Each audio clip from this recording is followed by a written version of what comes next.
The hammer falls. The sound echoes. Not just across the hilltop or the surrounding valleys, but across all of time and eternity. Each strike not only drives the nail, and hear me when I say this. When I say nail, we're talking railroad spike.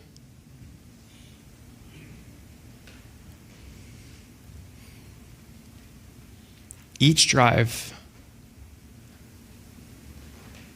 not only puts the wood or the nail further into the wood,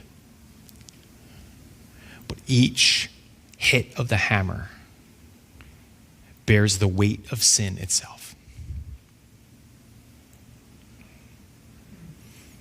And over all the noise, Jesus prays what are traditionally his first words from the cross: Father, forgive them. They don't know what they are doing. He doesn't curse. He doesn't condemn. He forgives. They don't know what they are doing. It is not just a prayer for that moment, but for all of time. How do I know? Because we don't know what we are doing. We speak without love. We act without thought. We wound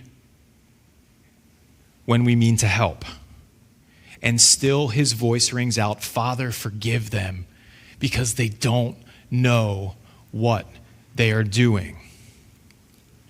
That prayer is the cornerstone of our experience of Jesus.